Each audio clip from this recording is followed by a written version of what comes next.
estou aqui para falar um pouquinho sobre o sufrágio feminino e o que foi isso. Bom, para começar, o sufrágio feminino ele foi um movimento social, político e econômico de reforma, que tinha por objetivo estender o sufrágio às mulheres, ou seja, estender o direito de voto para as mulheres que na época não possuíam. Esse movimento, mais precisamente, ele teve origem na França do século XVIII e no ano de 1893, a Nova Zelândia se tornou o primeiro país a possuir o direito de voto estendido às mulheres. Isso tudo graças a um movimento que foi liderado por uma mulher chamada Kate Sheppard. Nós agora vamos falar um pouquinho sobre como que funcionava esse movimento, como que surgiu e quem participava. Então, primeiramente, quem participou desse movimento do sufrágio feminino não foram apenas mulheres, mas homens também participaram desse movimento e todos eles eram denominados sufragistas. Bom, o que podemos falar agora é de como surgiu essa ideia, de onde surgiu esse movimento do sufrágio feminino. As primeiras feministas, elas encontraram inspiração nos ideais democráticos iluministas, lá de John Locke, Rousseau, e adotaram a igualdade e a liberdade, que seriam representadas pelo direito na participação da vida política e o direito de uma justiça mais imparcial. As sufragistas, que eram as pessoas que participavam desse movimento, que foram as primeiras ativistas do feminismo no século XIX, elas eram conhecidas por esse nome, sufragistas, por ter iniciado um movimento no Reino Unido a favor da concessão do direito ao voto para as mulheres, que não existia na época. Isso tudo teve início no ano de 1897, que foi quando foi fundada a União Nacional do Sufrágio Feminino por uma mulher chamada Millicent Fawcett, e que era uma educadora britânica. Inicialmente, esse movimento ele foi um movimento pacífico, pois apenas as pessoas elas questionavam os motivos para as mulheres serem deixadas de fora da vida política e por serem consideradas incapazes pelos homens de compreender o funcionamento do parlamento britânico. Porém, elas questionavam isso pelo fato de que, para serem educadoras, para comandarem o corpo diretivo das escolas, elas eram consideradas capazes, mas por que as mesmas não seriam consideradas capazes para compreender o sistema eleitoral da época? Este movimento, então, ele foi detido diversas vezes com base em uma lei que era chamada Cat and Mouse, que inspirou muitos membros do grupo a iniciarem greves de fome, o que dessa forma chamou muita atenção do pessoal que não participava, que não tinha tanto conhecimento, pois por conta dessas greves de fome que as pessoas desse movimento estavam fazendo, muitas estavam chegando a ficar doentes e que isso alarmou muito a população na época e chamou muita atenção de jornais, de revistas, e o que teve muita divulgação na época.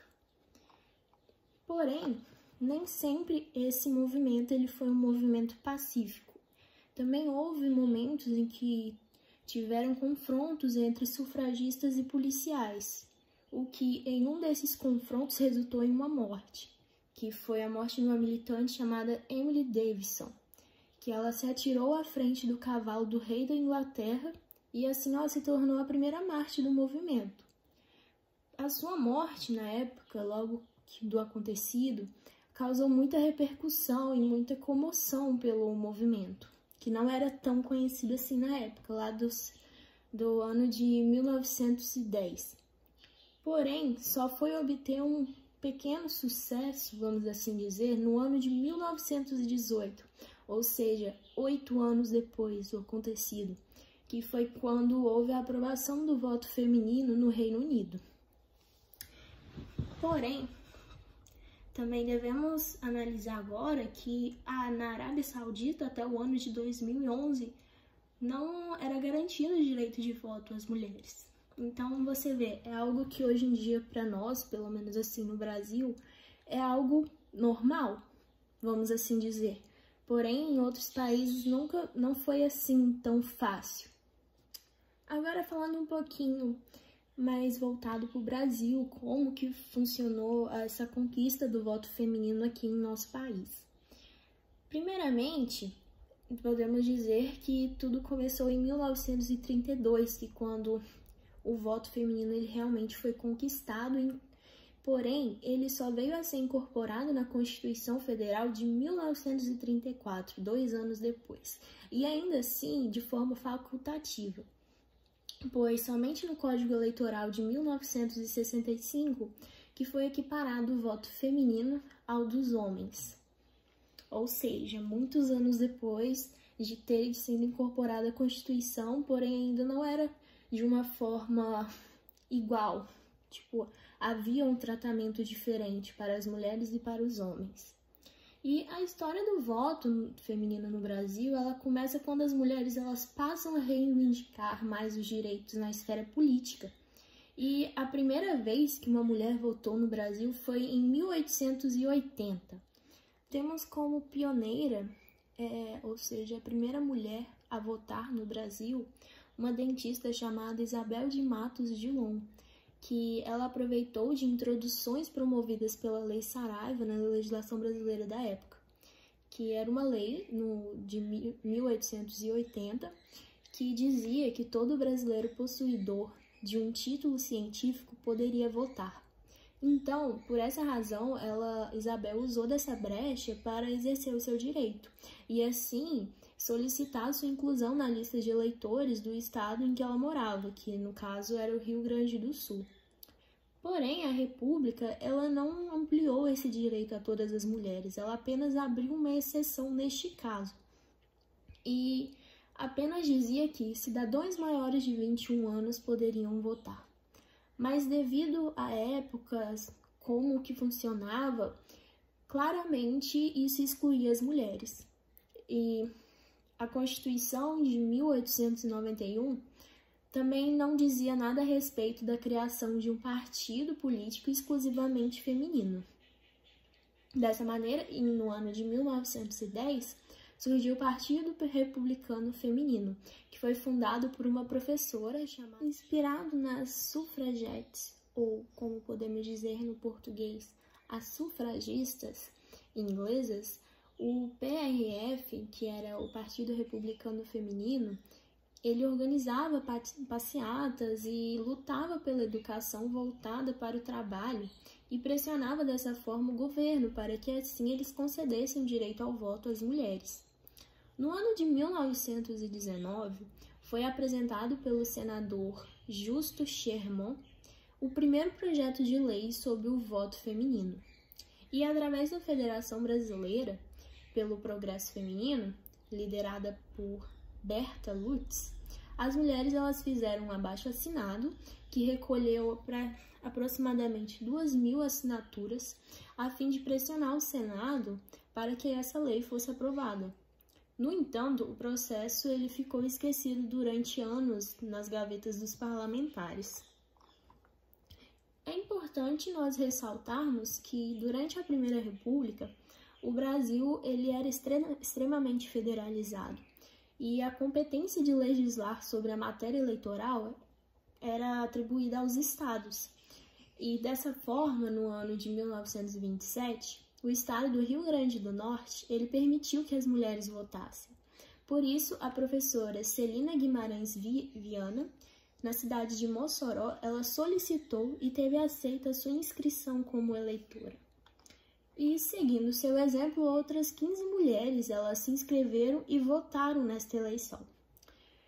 Mais para frente, os votos dessas mulheres eles foram cassados pela Comissão de Verificação de Poderes do Senado, alegando que o Estado ele não poderia ter autorizado o voto feminino, cuja lei ainda estava em discussão no Senado.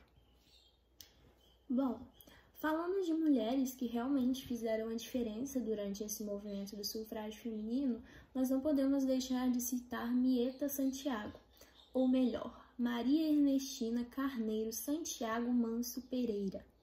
Quem foi essa mulher? Quem foi Mieta?